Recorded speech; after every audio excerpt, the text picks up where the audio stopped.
Bismillahirrahmanirrahim. Alhamdulillahi Rabbil Alamin. Wassalatu wassalamu ala Sayyidina Maulana Muhammadin wa ala alihi wa sahbihi ajma'in, amma ba'd. Rabbi yassir wa la tu'assir, Rabbi tamim bil khair, Rabbana asrah lana sudurana wa yassir lana umurana wa umural muslimin, wahlul 'uqdatam min lisanina yafqahu qawlana. Qala al-mu'allif rahimahullahu ta'ala wa adama nafa'a bi ulumihi wa barakatihi wa nafahatihi wa madatihi wa karamati fid dharaini amin. Kita lanjutkan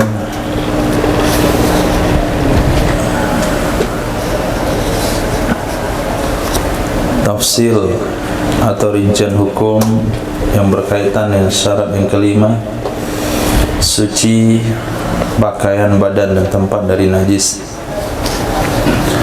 Tasawur beberapa surah kejadian, di antaranya walau najasa ba'du thawbin, jikalau bernajis sebahagian pakaian, au badanin atau badan, wajahila dzalikal ba'd, dan tidak mengetahui ia seseorang akan demikian sebahagian, fi jami'is thawbi, di keseluruhan pakaian, di keseluruhan pakaian, awil badani atau keseluruhan badan. Jami'i kalau diataf ke isim ma'rifah itu maknanya seluruh bahagian, tapi kalau diataf ke nakirah itu maknanya seluruh individu. Jami'i saubin, seluruh pakaiannya, bajunya, celananya, pecinya, anak bajunya, gamisnya, jubahnya, semuanya itu maknanya jami'i saubin. Tapi kalau jami'i saubi, seluruh bagian pakaian, bagian kerah bajunya, lengannya, bagian punggung, bagian depan, bagian belakang, bagian samping, bagian bawah. Jadi satu lembar baju secara keseluruhan. Itu makna kalau diidhofah ke thawbi, kepada isim ma'rifah, jami'at thawbi. Wajaba ghuslu kullihi, wajiblah mencuci seluruhnya pakaian. Litasihhas salatu bihi, supaya sah salat di dalam memakainya pakaian. Kenapa wajib dicuci? Tidak berlaku hukum ijtihad. Al-aslu baqa'un najasa, karena hukum asal adalah kekal najis. Ma baqiya juz'un minhu bila ghaslin, selama tersisa bahagian darinya pakaian dengan tanpa dicuci.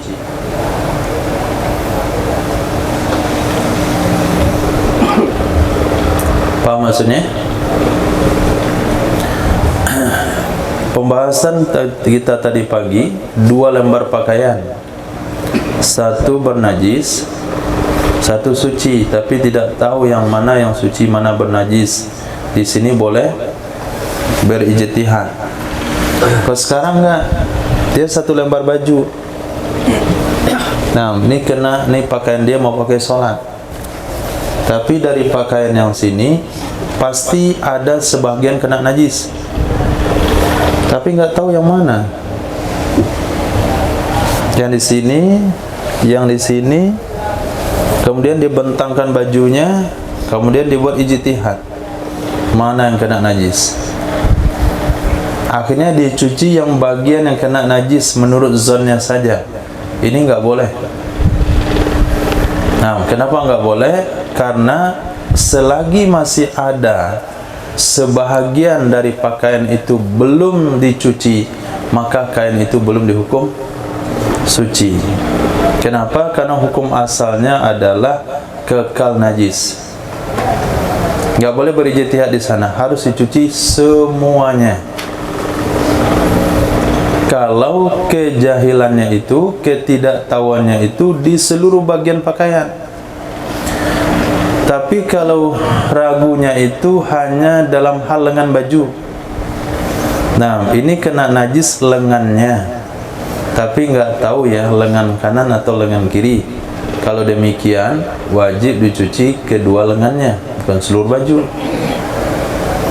Tapi kalau dia ragu, ada baju ini yang kena najis tapi nggak tahu yang mana, di lengan mungkin, di kakinya mungkin, bagian belakang mungkin, bagian depan mungkin, kerahnya mungkin, yang penting saya tidak tahu bagian yang mana yang pasti dari seluruh pakaian itu, seluruh bagiannya, maka wajib dicuci ke seluruh bagiannya. Maksudnya satu lembar baju itu mesti dicuci.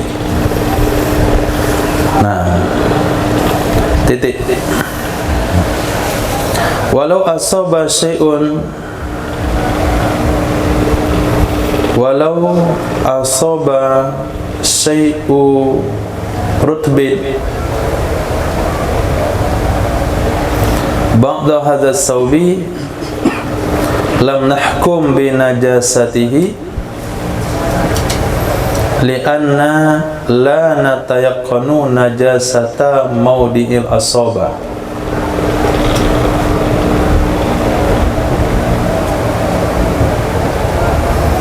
Walau kanatin najasatu fi muqaddamis sawbi mathalan wa jahila wad'aha wajaba ghuslu muqaddamihi faqat. Ini beda lagi. Walau asaba syai'un, walau asaba, ini jangan salah, coba baca sama semua, sama semua. Walau asaba syai'u ratbin ba'da hadha as-sawbi lam nahkum bi najasatihi. Hah? Lam nahkum. Yahkum. Sana yahkum. Bi najasatihi li'anna la natayaqqanu najasata mawdi'il isabah. Coba terjemahkan Ihsan.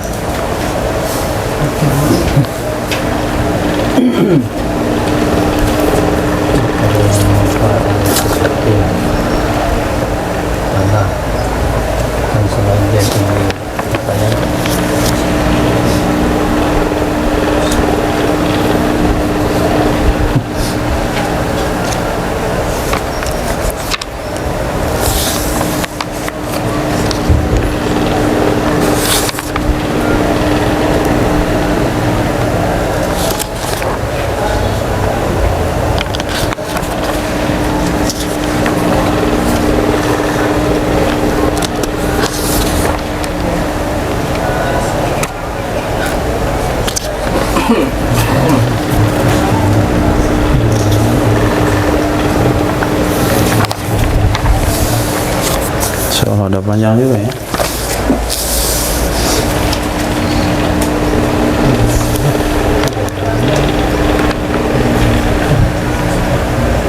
Walau asaba syai'ur ratbin, ratbin boleh jentuna? Enggak.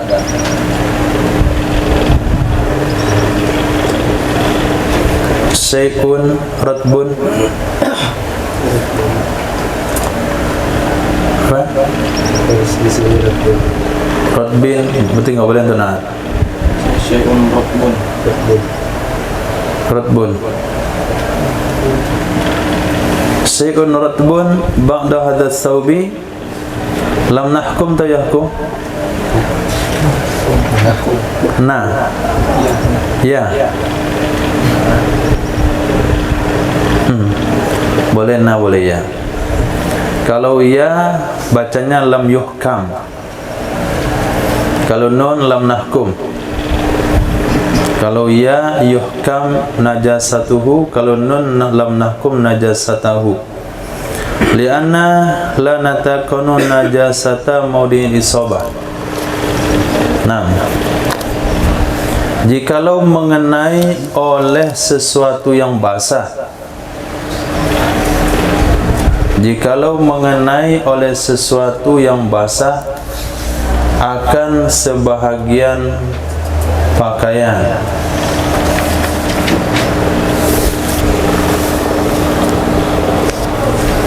akan sebahagian ini pakaian, niscaya kita tidak boleh menghukum dengan bernajisnya pakaian. Lam nahkum najasatahu atau lam yuhkam najasatuhu. Maaf, lam yuhkam binajasatihi. Ada apa kan? Lam yuhkam binajasatihi. Niscaya tidak boleh dihukum dengan bernajisnya sesuatu, dengan bernajisnya pakaian. Kenapa tidak bisa kita vonis najis? Lianna, karena sesungguhnya kita la natayaqqanu, kita tidak meyakini. Tuna atau ya? Ya tayaqqanu atau natayaqqanu? Hah? Nah, kalau na tadi na juga di awal. Nah, kenapa awalnya ya di belakangnya na? Kalau na kedua-duanya biar adil. Lam nahkum bi najasatihi li anna la natayaqqanu najasata maudhi'il isabah. Karena sesungguhnya kita tidak meyakini bernajis tempat yang terkena. Nah, turun dari angkot, diraba celana basah, duduk di sebuah sofa, ketika kita bangkit pegang celana basah, cium, basah tapi nggak ada baunya. Nah, bagaimana hukumnya nih? Apakah najis atau suci? Hah? Anggap saja suci, karena kita tidak yakin bernajisnya isobah, bernajisnya tempat yang terkena. Jadi kalau ada sesuatu yang basah mengenai sebagian pakaian kita tidak boleh langsung memvonis ini najis, karena kita tidak yakin itu bernajis. Nah, tapi ketika kita pegang bau kencing kucing, nah berarti najis. Bau kencing orang, berarti najis. Tapi kalau baunya biasa-biasa saja, maka itu dianggap suci. Pernah tiba-tiba kain basah, duduk satu tempat udah basah saja, atau turun dari motor basah pakaiannya. Nah, karena jobnya masuk air, itu nggak tahu tuh air hujan kah atau kencing kucing.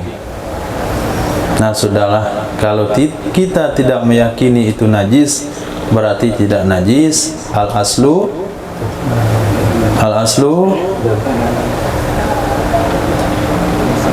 al-adam, al aslu at-tahur. Hukum asal semua benda-benda ini suci. Ini dalam hukum fikih ya. Nah, dalam hukum ihtiyat lain lagi. Kita ingat dulu duduknya di kursi siapa? Duduknya di mobil bagaimana? Kemudian kita terkena basahnya dari sumbernya dari mana?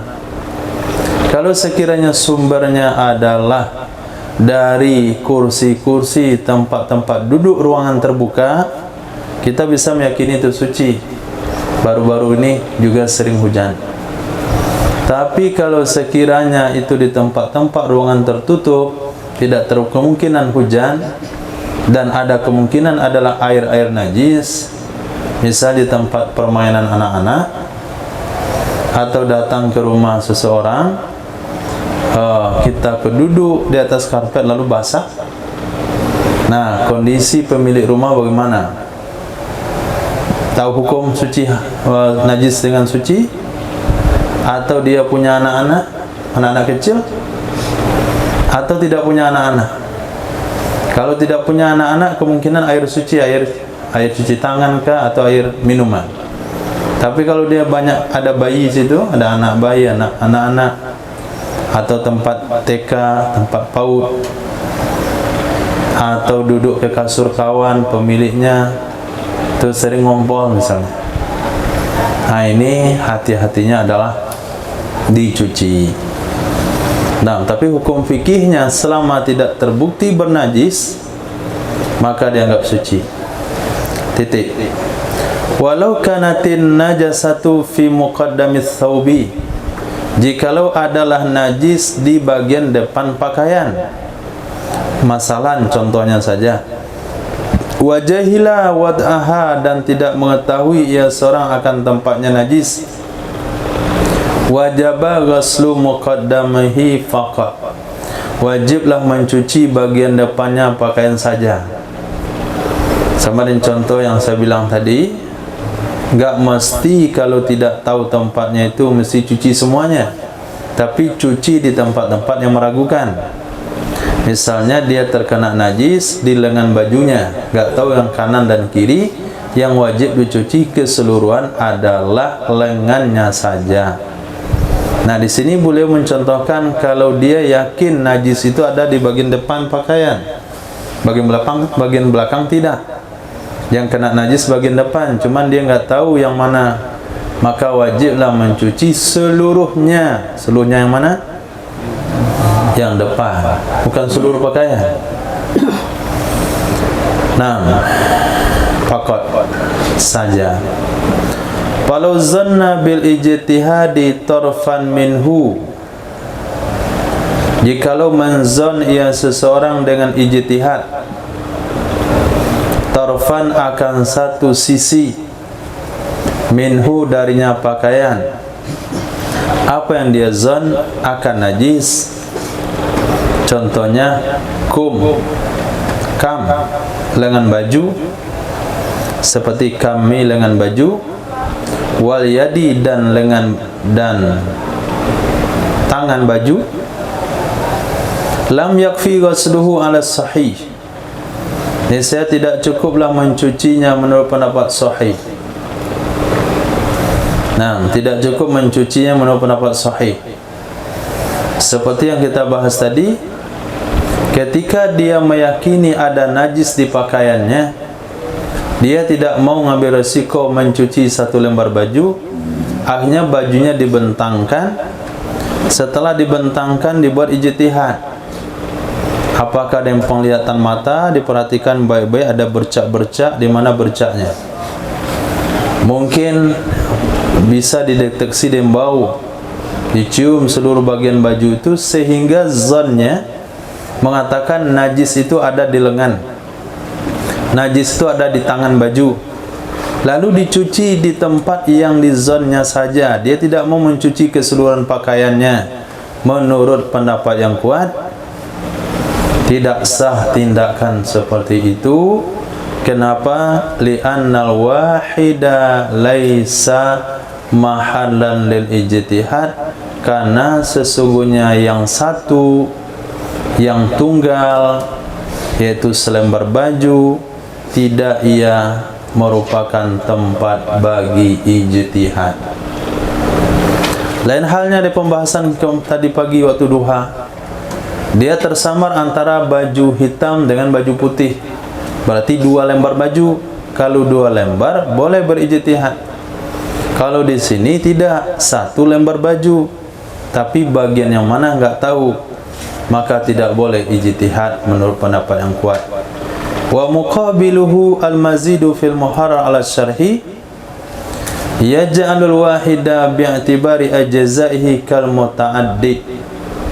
Muqabil pendapat sahih yang dia merupakan tambahan dalam kitab muharrar, tambahan di atas syarah kabir, itu menjadikan ia muqabil akan satu lembar pakaian bi'tibari ajzaihi, dengan memperhitungkan bagian-bagiannya pakaian yang satu lembar sama dengan muta'addik, pakaian yang berbilang, sama dengan pakaian yang berbilang.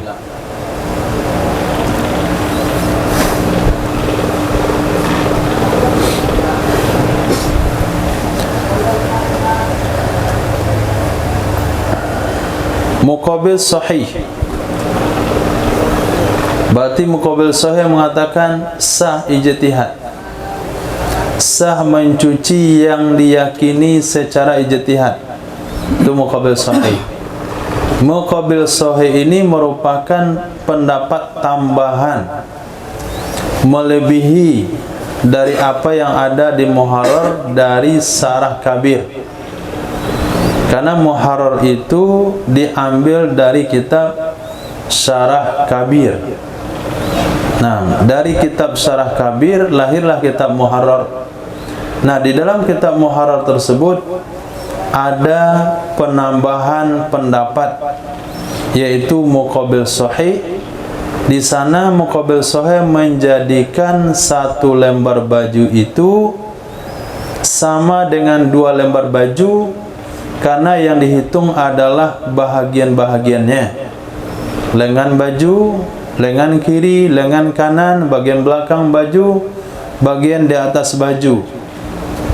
Nah, bagian depan, bagian atas. Berarti itu dianggap sebagai beberapa lembar, karena yang dihitung bukan satu lembarnya, tapi bagiannya. Lengan kanan, lengan kiri, bagian badan, badan depan, bagian belakang.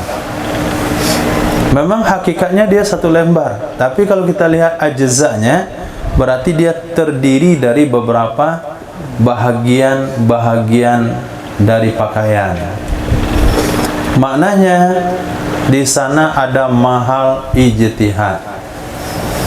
Kalau muqabil sahih mengatakan ada mahal ijtihad, berarti seseorang boleh memperlakukan satu lembar baju sama dengan kasus dua lembar baju yang diyakini salah satunya bernajis, yaitu berijtihad. Di sana ijtihad memakai yang dianggap suci, di sini ijtihadnya dengan cara mencuci yang dianggap bernajis. Naam.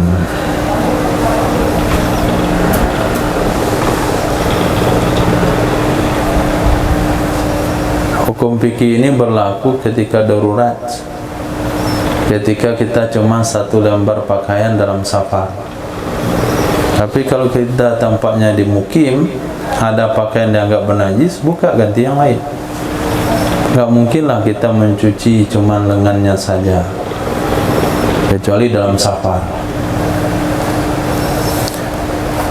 Di dalam kitab syarah, ketika dikatakan syarah itu syarah kabir, walau istabaha makanun min baitin wa basatin, jikalau istibah tersamar tempat, jikalau tersamar tempat, min baitin dari rumah, au basatin atau hamparan, bisat le hamparan, la yataharra fil asahi, niscaya tidak memilih ia seseorang. Yataharra berusaha memilih menurut pendapat ashah, artinya lam yujzi'it taharri, tidak mencukupi oleh berusaha memilih, sebagaimana mengibaratkan ia musannaf dengan kalimat lam yujzi'it taharri di dalam kitab Raudhah. Di dalam kitab Syarah Muhadzab, law akhbarahu thiqatun bi anna najasa hadzal kummi, dengan bahwa sesungguhnya yang bernajis adalah ini lengan, masalah sebagai contoh, yuqbalu qawluh, niscaya diterima perkataannya orang yang terpercaya.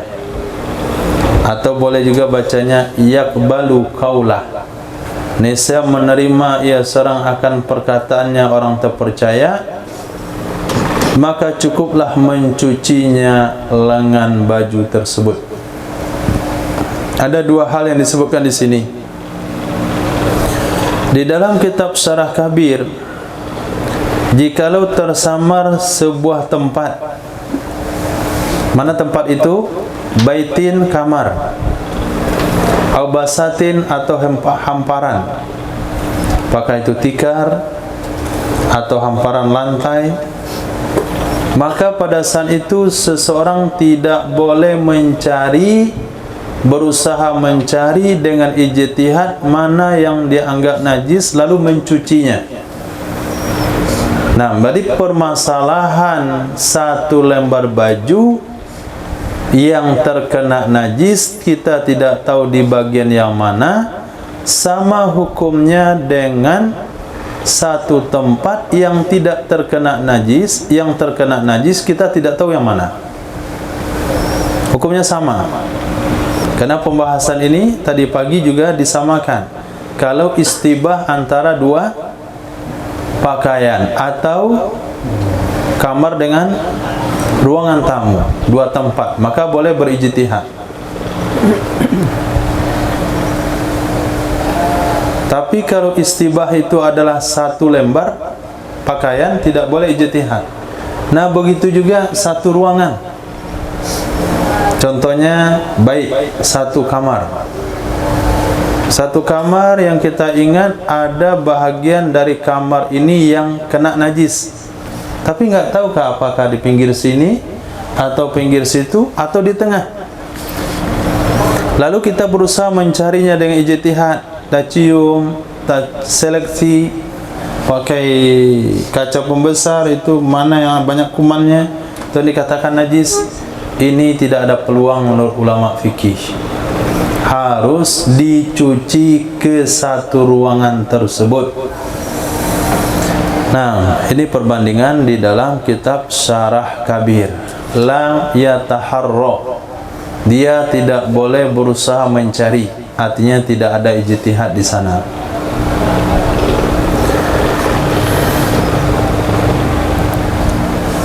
Di dalam kitab Syarah Muhadzab, perihal tentang satu lembar baju yang dia tidak tahu di mana najisnya, lalu ada orang yang bisa dipercaya mengatakan, ini lengan kamu, lengan yang kanan ini yang kena najis.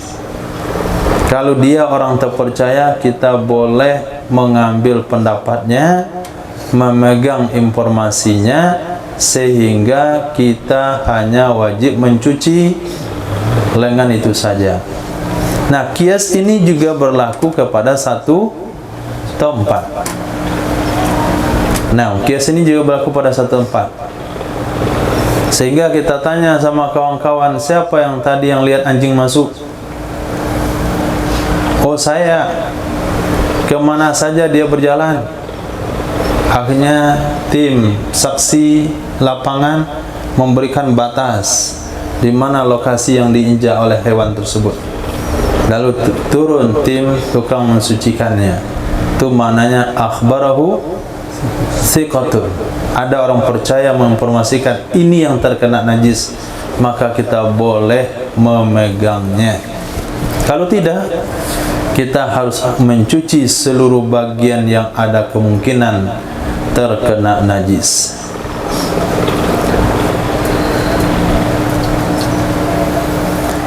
Titik.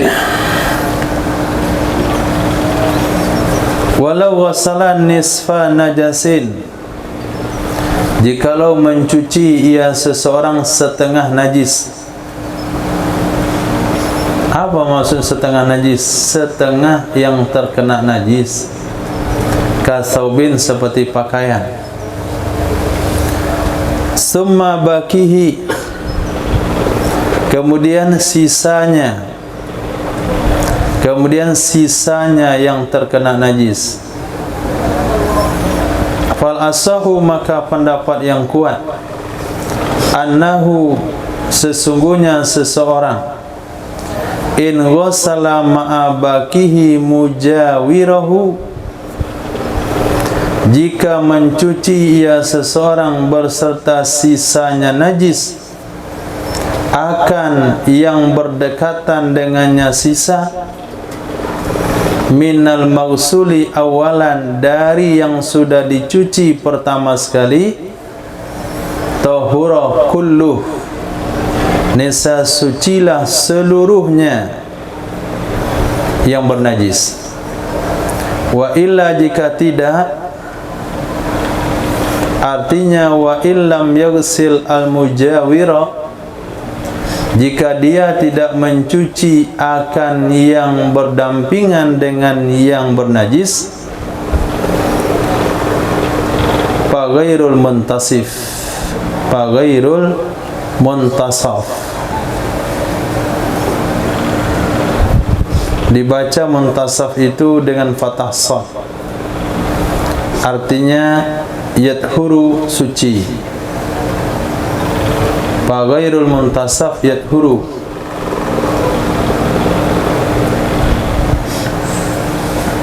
maka suci selain yang di tengah. Faghairul muntasaf, maka selain yang di tengah, yathuru, suci. Sedangkan muntasaf,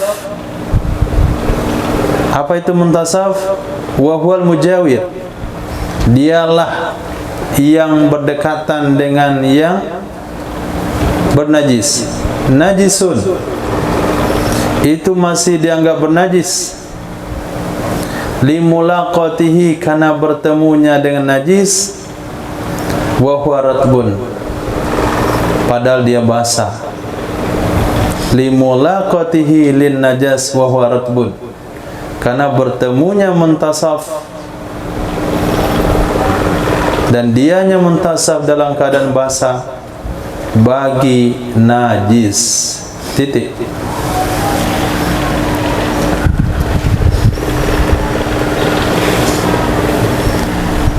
Khair, saya ulang sekali lagi, boleh diungkap bagaimana taswirnya, kejadiannya. Walau ghasalan nisfa najasin, jikalau mencuci ia seorang separuh najis, maksudnya separuh yang terkena najis, contohnya saja thawbin, pakaian. Kemudian setelah dia cuci separuh, dia cuci lagi sisanya separuh. Summa, hati dia mencucinya enggak sekaligus. Maka menurut pendapat as-sahih, annahu, sesungguhnya seseorang, in ghasala ma'abakihi mujawira, jika dia mencuci bersama sisanya najis, akan mujawirnya sisa, akan yang berdekatan dengannya sisa dari yang sudah dicuci pertama tadi, niscaya sucilah semuanya pakaian tersebut. Wa illa, jika tidak, wa illam yaghsilul mujawir, jika tidak mencuci ya seseorang akan mujawir, fa ghairul muntasaf, maka selain muntasaf yathuru, suci. Nah, ghairu itu mubtada, khabarnya yathuru kalau sudah disarah. Fa ghairul muntasaf yathuru, maka selain yang setengah, selain yang di tengah itu suci. Muntasaf itu baca dengan fathis shad. Apa itu muntasaf? Wal muntasaf wa huwal mujawir, dialah yang berdekatan dengan yang sudah dicuci tadi. Mujawir, muntasaf itu adalah mujawir. Najisun, itu najis, i'rabnya adalah wal muntasaf najisun. Muntasaf mubtada, najisun khabar, wa huwal mujawir itu jumlah mu'taradah. Nah, dan muntasaf, dianya muntasaf adalah mujawir, itu najis. Kenapa masih bernajis? Limulaqatihi wa huwa ratbun, karena bertemunya muntasaf atau mujawir padahal dia basah, bagi apa dia bertemu? Bagi najis. Titik. Boleh dibuat contohnya bagaimana? Mana kejadiannya?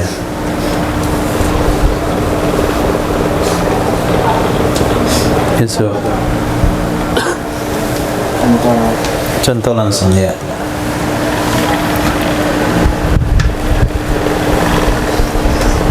Bagian depan ini bernajis. Ya. Dia cuci bagian yang ada garisnya.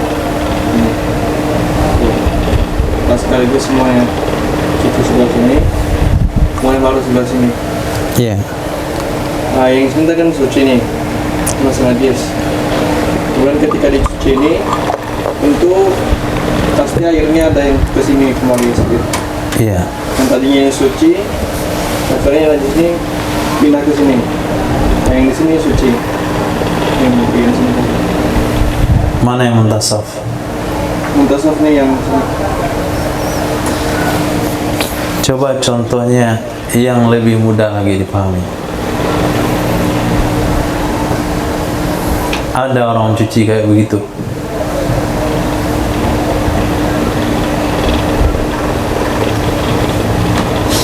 Hah? Mana cara mencuci begitu?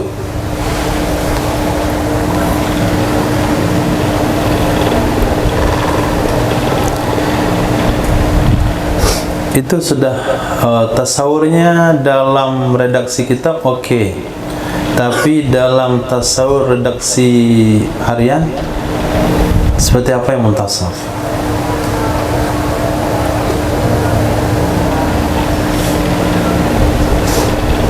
Nyuci sebagainya. Ya. Dicuci sebagian sini ya. Mungkin ada sini. Iya. Ada orang nyuci baju lengannya saja. Nah, seperti yang tadi lu kira salah satu lengannya najis. Bernajis. Bagian saja. Dan mungkin ada sebagian yang Itu suci atau najis? yang ini. Iya. Suci. Ini bernajis semuanya. Oh. Seperti nyuci lantai. Cuci lantai. Yang najis. Nah, contohnya nyuci selimut. Selimutnya berat sekali.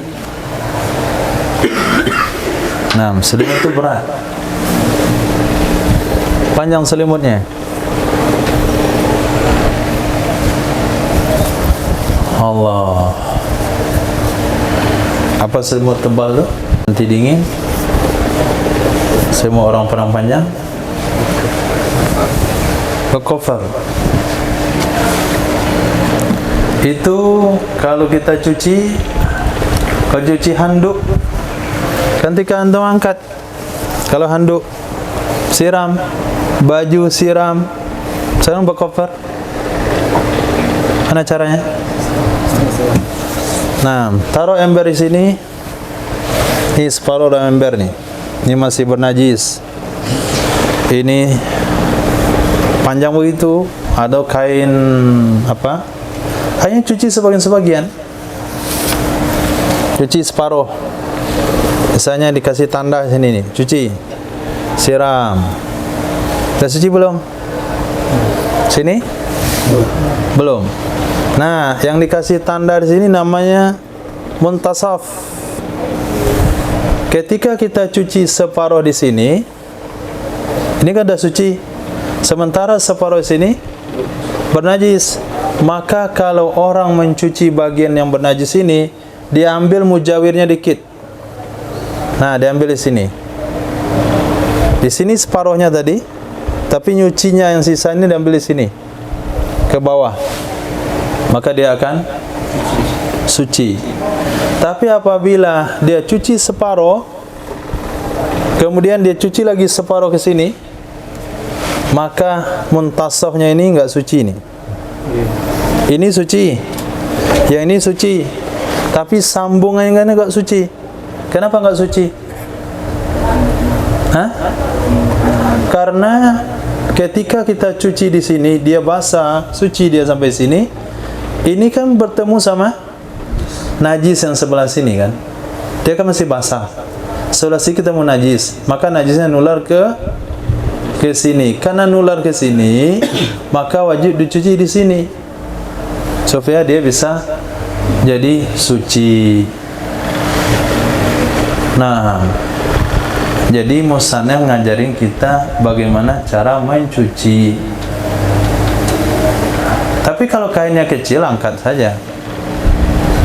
Nah, atau cara yang paling mudah mencuci daripada barang yang berat itu adalah kita cuci dari atas. Nah, pincuran, keran, taruh di bawah yang najis, taruh di atas yang suci. Jadi, taruh. Nah, sampai selesai. Tapi kalau dibalik, yang dibalik, yang najis di atas, yang suci di bawah, taruh, cuci lagi, najis lagi semuanya ke bawah, karena dia ngalir ke bawah. Khair. Masya Allah. Berarti beliau ni pakar dalam mencuci pakaian juga, ulama fikih. Nah, begitu juga masalah tadi apa, Yusuf? Lantai. Nah, kita nyuci lantai, siram, tersiram kan akhirnya balik itu. Nah, sebelum dia balik, siram lagi. Kemudian dia balik, siram lagi. Kalau sempat antum siram situ, balik kencang naik ke belakang, terus sampai sejauh baliknya itu cuci lagi.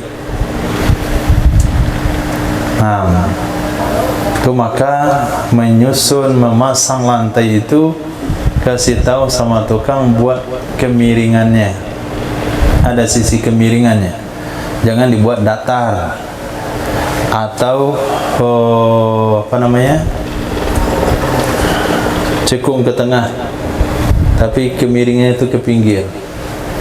Nah, kalau antum siram lantai rumah nih, itu tanpa dikendalikan pun, antum siram saja, di air ikut aja ke pintu sana dia.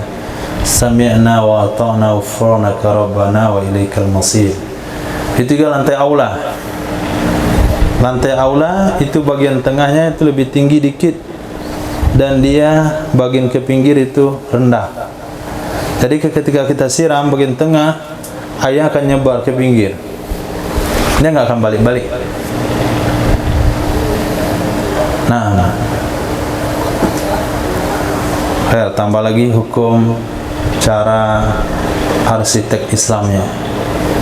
Nah, di lantai masjid itu cara pemasangannya itu ada sedikit kemiringan supaya najisnya ketika kita sucikan dia tidak bernajis.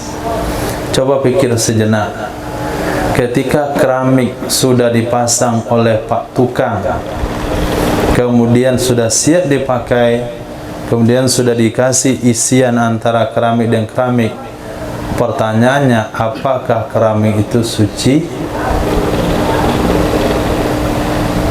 Taufik. Sudah dipasang keramik oleh Pak Tukang dengan adonan semennya, dengan kain lapnya, dengan palunya, dengan rokoknya, dan sepatunya. Kemudian dipasang isian antara keramik dan keramik, kemudian dibersihin, disapu, dipel. Sudah suci belum? Belum. Kenapa belum? Air semen itu ngaduknya pakai apa tadi? Air mana diambil? Air toharo, air suci mensucikan, air mutlak. Nah, air selokan kadang-kadang. Pokoknya asal airnya jadi petukang itu. Nah, lepas itu dikasih keramik, palu dilap-lap. Nah, sendalnya juga ikut di sana.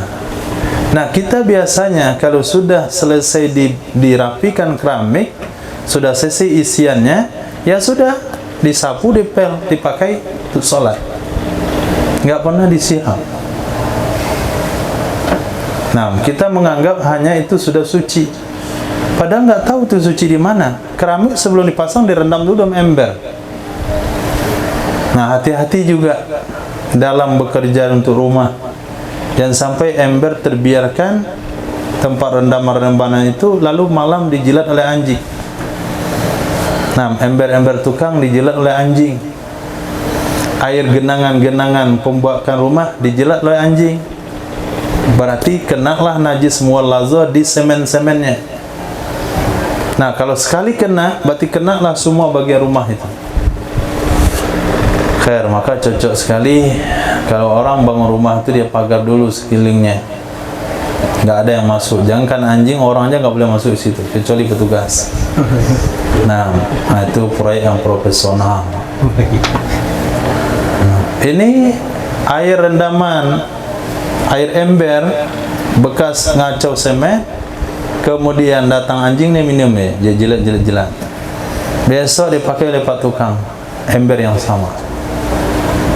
Mana kira-kira? Khair. Berat urusan najasa dan perlu perhatian yang maksimal untuk hal-hal seperti itu. Syukurnya masjid-masjid yang kita tempati sholat itu ada karpetnya, sehingga nggak peduli kita apa keramiknya disiram kemarin atau nggak disiram, sudah ada karpetnya. Tapi sebelum masuk ke masjid kan ada masjid terasnya yang nggak kasih karpet, yang keramik langsung. Mana kira-kira? Hah? Sudahlah, kita nggak lihat buatin kemarin. Nahnu nakumu bizawahir. Nggak mungkin juga gara-gara hukum fikih yang terlalu begini lalu kita anggap rumah Allah itu najis. Hah? Kita anggap rumah Allah najis lalu kita anggap rumah kita suci? Soal adab lagi. Nah, apa yang seharusnya dilakukan? Nah, seperti antum furud, antum cuci semua bagian-bagian musola itu. Nah, saya datang ke satu musola udah dicuci, semuanya dicuci. Khair, itu penting. Nah, itu kamar alim itu nggak bisa dicuci, karena kalau dicuci tembus airnya ke bawah, kembang tripleknya. Maka langsung dikasih lapisan. Kalau lapisannya berlubang itu, tunjuk kaki yang basah, najis kaki antum jadi najis pula tempat yang lain.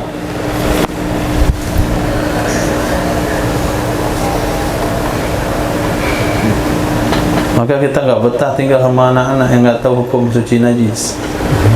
Nah, kalau di rumah punya anak-anak, begini cari semuanya. Ke sendal di rumah, itu cara yang aman.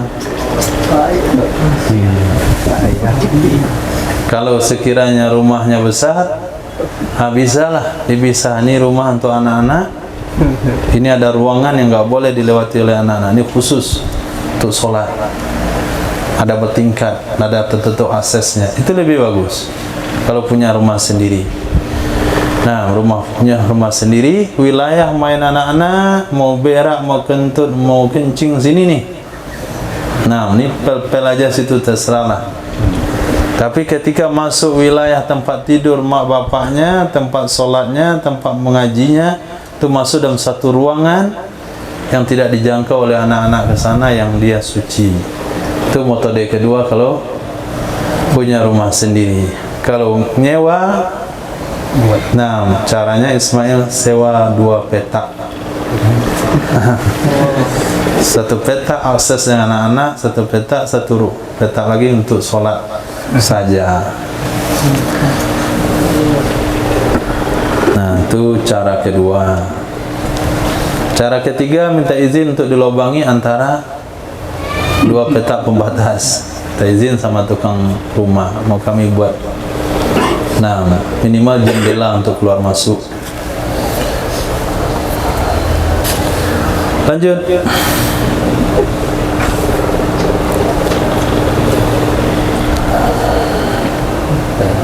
Wasani, menurut pendapat yang kedua, la yathuru bidzalik, Menurut pendapat yang kedua, tidak bisa suci dengan cara demikian. Walaupun anda cuci separuhnya, kemudian mencuci yang sisanya, dicuci mujawirnya, enggak suci juga. Li'annahu yanjusu bil mujawir mujawirahu, karena sesungguhnya bernajis dengan mujawirnya akan mujawirnya. Wahalumma, dan begitu seterusnya. Minan nisfain, dari dua bahagian ke akhir pakaian. Nah, faham logika berpikirnya? Ini contoh tadi, pakaian dia cuci separuh, suci enggak? Suci. Nah, di sini mujawirnya. Dengan ini mujawir dengan yang bernajis, menajiskah ini? Ketika ini bernajis, menajis juga ini? Ya? Ketika ini menajis, ini menajis yang sampai menajiskan ini? Wa halumma ila akhiris thawb. Begitulah seterusnya sampai ke ujung kain. Paham? Apa? Sudah mengerti maksudnya? Nah, fatur tuh urusan najis dia paham sekali. Nah, fatur ini kain panjang sekali, antum cuci separuh, suci ini. Akhirnya pertengahannya bernajis, kenapa fatur? Karena dampingan sama ini, najislah ini kan? Kalau ini bernajis, ini najis nggak? Karena berdampingan sama ini, najis nggak? Kalau ini najis nggak? Kalau ini najis nggak? Kan dia dekat sama benda najis. Apakah najis itu terhenti begitu dia? Ketika dia basah, dia akan menular terus halumma seterusnya sampai ke ujung pakaian. Jadi ibaratnya itu najis ini sama dengan aliran setrum listrik. Nah, ketika diletakkan di pertengahan yang bagian basah itu setrum, sampai ke ujungnya dia akan nyetrum. Najis itu menular begitu. Berarti cara mensucikan pakaian enggak boleh separuh-separuh, harus langsung sekaligus. Nah, bagaimana langsung sekaligus? Seperti yang saya contohkan tadi, kalau antum susah mensucikan selimut yang berat dan panjang, letakkan yang bernajis di bawah, letakkan yang suci di atas, tarik kecil-kecil. Nah, ini caranya. Di sini nggak sempat najisnya nular. Kenapa? Karena sucinya sekaligus. Atau yang lebih mudah adalah bawa ke sungai. Nah, yang lebih mudah lagi masukkan dalam kolam renang. Nah, itu cara yang lebih mudah.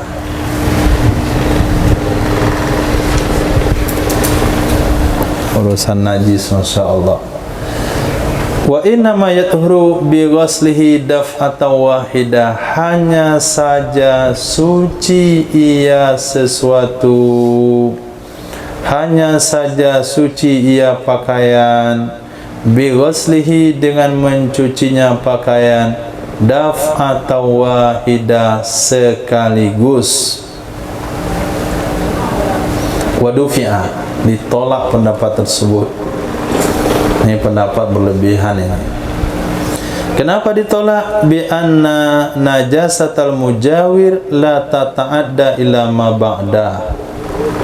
Karena sesungguhnya najis mujawir itu tidak lewat lagi ke setelahnya. Yang bernajis ya di tengahnya saja. Najis yang ada di tengahnya enggak akan lewat lagi ke setelahnya. Kalau kalian pikir lewat lagi setengahnya, iya sampai ke ujung bernajis.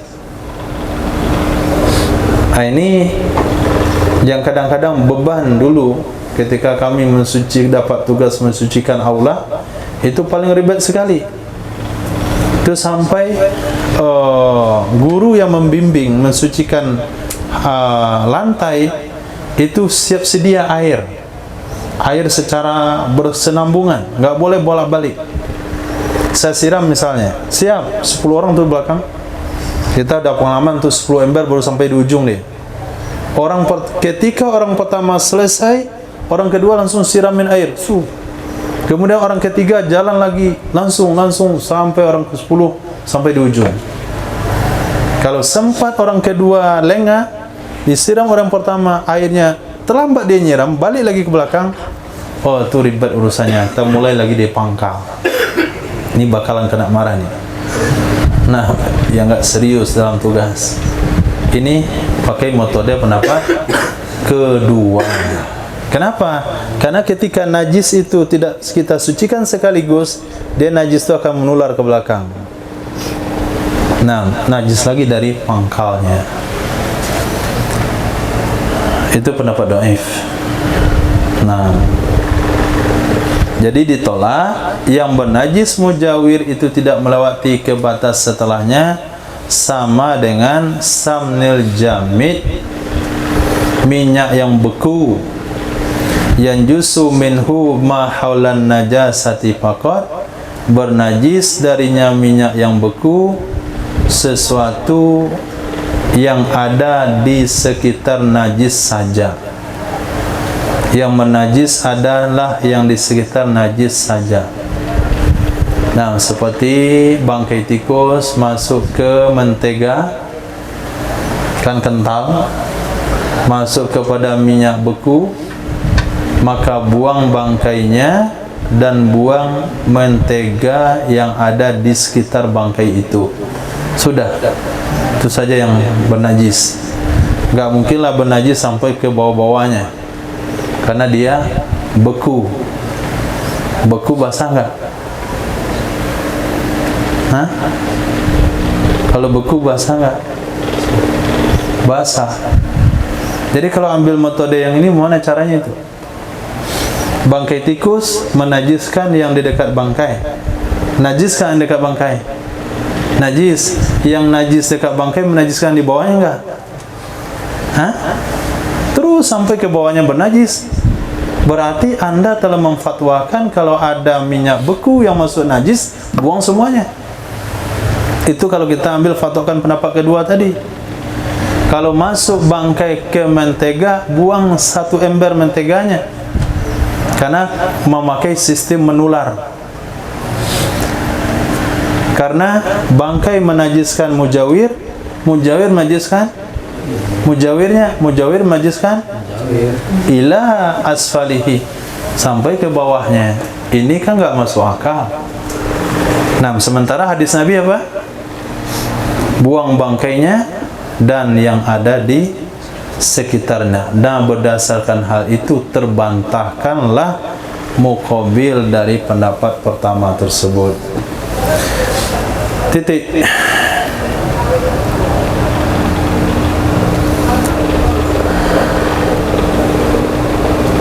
Cukup sampai situ. Ya, silakan. Bagaimana lagi selalu udah kayak di kasur atau sofa kan di dalam masuk ke dalam. Iya. Cara membersihkan dalam. Kalau najisnya masuk ke dalam, kita tinggal ganti alas atasnya saja. Ada bayi ngompol di sofa, kencingnya masuk ke dalam, tinggal kita kasih alasnya atasnya. Tidak masuk najis sofa. Sofa itu najis, cuman dia akan menajiskan kita kalau kita duduk langsung ke sofanya. Sekarang kasih alas, jadi sebelum duduk itu dialasi dulu. Nah, seperti alas supir itu, nah itu disediakan. Mau duduk baru dipakai. Kalau dicuci dengan sofa-sofanya, ya ribet. Atau ganti kulit luarnya saja. Nah, kira-kira kalau anak dah pandai dengar kata orang tua, nggak kencing sembarangan, baru ganti semuanya. Tapi kalau selagi ada niat lagi, karena ada produk baru, biarin aja dulu. Nah, nggak usah ganti dulu, entah ada lagi yang lahir mau kencing lagi dia. Nah, sudah, kencingnya aja lah semua dulu. Kalau sudah berhenti kencing, nanti baru kita ganti. Nah, itu juga rumah. Kalau dicat pun tulis juga. Itu kan ada anak-anak itu. Nah, dicat ditulis juga, dicat ditulis lagi. Sekarang kesimpulannya, selagi masih ada yang kecil, nggak usah dicat. Nah, biarlah dia tulis semuanya. Itulah aromanya, itulah warna-warni rumahnya. Nah, ini gambar kakaknya, itu gambar adiknya, itu gambar iuninya, lengkap semua. Khair. Saya kita basahin dari atas kan. Ya. Kita najis kan atas kan. Kalau disiram airnya meresap ke bawah, suci? Kita siram dulu ya. Iya, siram banyak-banyak kasur tuh, Kering nih ya. kering sampai ke bawah, ngalir kan? Lepas itu bagaimana cara ngeringannya? Hah? Bagaimana cara mengeringin busa kasur itu? Nggak mungkin kan? Nah, nggak mungkin dikeringkan. Nah, daripada merusak sikap kita mensucikan yang kita buat itu merusak benda tersebut, lepas itu malah menghadirkan bau yang nggak sedap karena busa yang separuh kering. Itu bau sendal, bau sepatu. Nah, caranya ya seperti tadi, sediakan bagi tamu-tamu yang datang, silakan pakai alasnya dulu. Nah, kenapa Pak? Ada lah pokok. Nah, jangan bilang tuh kenceng, anak saya banyak situ. Tekanlah lagi Pak. Ini cara metode dalam menyikapi najis. Ya. Mengenai mensucikan najis mughallazah. Iya. Kita ada dapat satu pendapat dari sebuah pondok pesantren. Itu kan salah satu tujuh air itu dicampur dengan tanah. Iya. Dia katakan itu tanahnya nggak dicampur dengan air, tapi digosokkan ke tempat yang bernajis. Karena kalau dicampurkan dengan air, otomatis air tersebut berubah statusnya, tidak mensucikan, suci mensucikan, tapi sudah air berubah. Nah, jadi kita bingung ya gimana cara kita. Itu bukan dari pondok pesantren, dari dia sendiri yang nggak baca kitab. Dari dia sendiri yang nggak baca hadis Nabi. Coba baca hadis Nabinya. Hah? Apa punya hadisnya? Idza walawal kalbu fil ina'i fagsiluhu sab'a marratin Iya. aw lahunna biturab. Aulahunna, salah satunya yang pertamanya cuci itu dengan apa penafsiran ulama dengan tanah itu? Apakah cuci dengan pakai tanah? Nggak ada ulama menafsirkan pakai tanah. Lihat dalam kitab Fathul Mu'in kalau nggak salah, dicampur air dengan tanah supaya tanah itu masuk ke seluruh sisi-sisi najis. Kalau dengan tanah saja itu belum tentu masuk ke pori-porinya. Kalau di pinggir lantai oke lah. Tapi kalau baju, siapa bisa menyamin masuk ke serat-serat baju itu tanah? Tapi dengan adanya air bercampur tanah, maka masuklah air ke dalam benda-benda yang terkena najis. Itu bukan pendapat dari pondok pesantren. Saya rasa nggak ada pondok pesantren yang pemahamannya kayak begituan. Nah, Dengan yang dia katakan air tadi itu nggak bisa mensucikan yang satu itu karena sudah berubah. dia suruh baca lagi sama dia air berubah. Air berubah itu tidak bisa mensucikan. Air yang sudah berubah adalah air yang suci tapi tidak bisa mensucikan. Apakah itu air yang berubah? Air yang berubah salah satu sifatnya warna, rasa dan bau dengan benda-benda yang suci. Mungkin kita pikirnya sampai situ saja. Atau ketika di situ sambungannya dia tidur, nggak menyimak penjelasannya. Ada kan pengecualian-pengecualiannya. Satu, berubah karena tempat tetapnya, artinya air berbau keramik, air berbau plastik, tidak ada masalah karena itu makarri. Itu juga mamarih, air berbau belerang karena dia lewat di tempat belerang. Air berbau enceng gondok karena dia dengan benda-benda yang memang hidupnya di air, termasuk yang berubah dengan tanah. Jadi yang berubah dengan tanah itu tidak termasuk berubah yang menghilangkan sifat suci mensucikan air. Nah, coba dicek kembali air mutaghayyirnya. Berubah yang seperti apa yang menghilangkan tuhuriyah, potensi suci mensucikan pada air? Apakah setiap berubah yang merubah sifat air? Hah? Tidak. Mukhalid utamanya, mujawir? Tidak.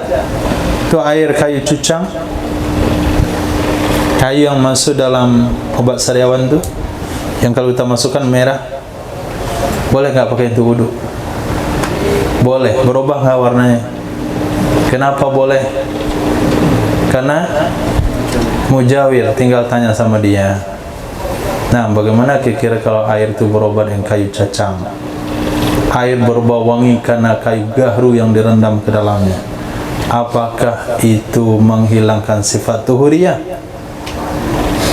Nah, kalau itu saja tidak menghilangkan sifat tuhuriyah, apalagi dengan tanah yang dia adalah salah satu alat bersuci. Air alat bersuci, tanah alat bersuci. Kemudian yang nyuruh menyampurkannya itu Nabi SAW, ulahanu biturab. Dia sarahan ulama, apa maksud ulahun nabi turab? Lalu di mana munculnya pendapat itu?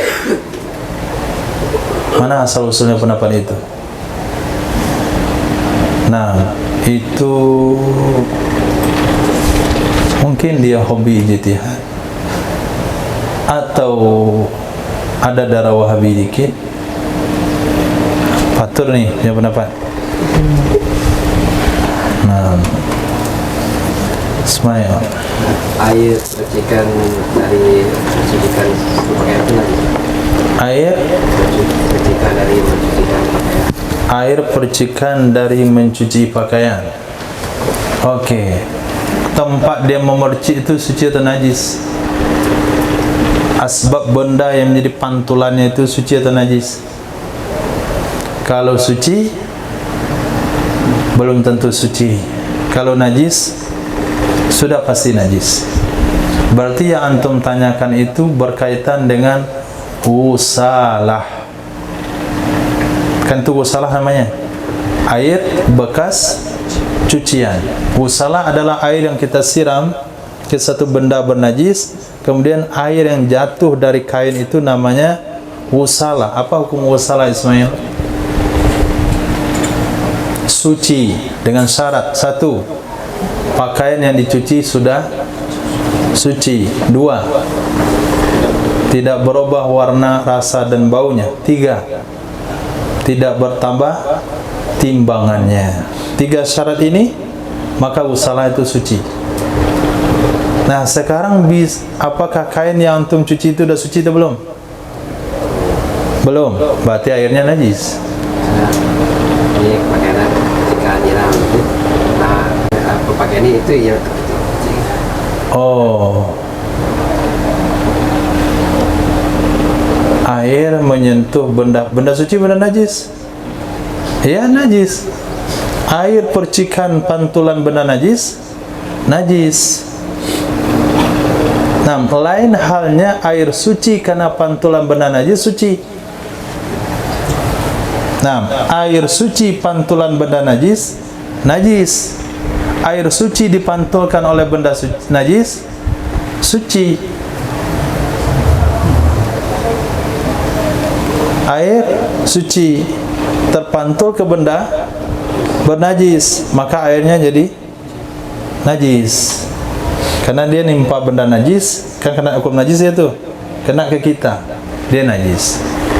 Tapi kalau air suci, banyak airnya, terpantul karena benda najis, maka dia suci.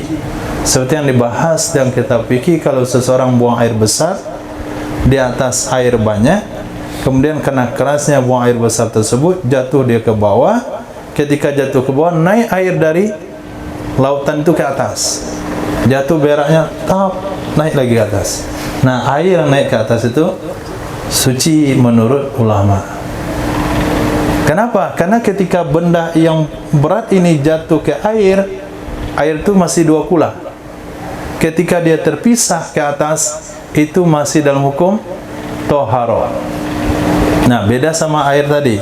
air yang kita siramkan ke benda najis, karena dia dikit, percikannya itu menghasilkan najis juga. Jadi kalau bilas pakaian, jangan pakai handuk, pakai basahan, pakai baju. Bilas pakaian sebelum mandi, selesai dibilas, baru kita yang dibilas. Nah, supaya tidak terkena najis. Kecuali membilas pakaian suci, nggak ada masalah.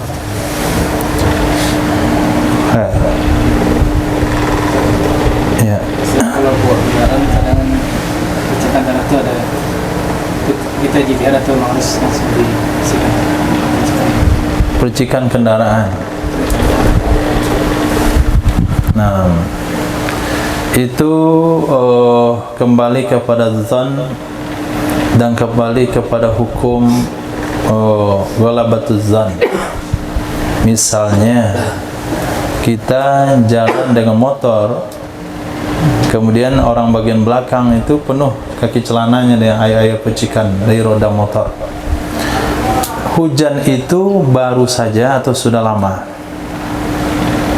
Nah, kalau hujannya sudah lama, dari tadi hujan, maka yang tidak berhenti kita, tinggal dia reda, kita jalan, kemudian ada percikan, itu dianggap suci saja. Nah, pertama alasannya adalah umum balwa. Gak mungkin kita mengelak dari percikan-percikan jalanan. Yang kedua, hujannya sudah lama. Kecuali nggak ada hujan, tapi ada percikan, ada air dalam lubang jalan, kemudian orang lewat, nah memercik ke kita, itu ada kemungkinan suci, ada kemungkinan najis.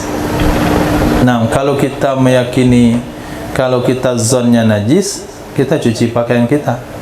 Kenapa kita zon najis?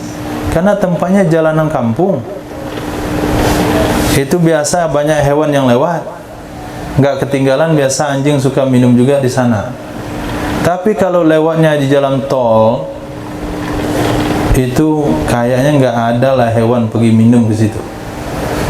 Nah, kita anggap suci. Itulah dasar pertimbangannya, di mana tempatnya, bagaimana kondisinya. Nah, saya jalan-jalan selesai daripada sholat Idul Fitri, jalan ziarah ke rumah Muslim di Papua, kena percikan air selokan. Bisa dianggap suci itu? Nah, khair, itu kondisinya. Mesti kita cuci. Apakah kita nak anjab najis muwalladha? Hah? Enggak. Mukhaffafah saja selagi tidak terbukti muwalladha, kecuali pergi ke kampung ternak babi. Nah, itu memang semuanya dianggap muwalladha. Nah, wallahu a'lam.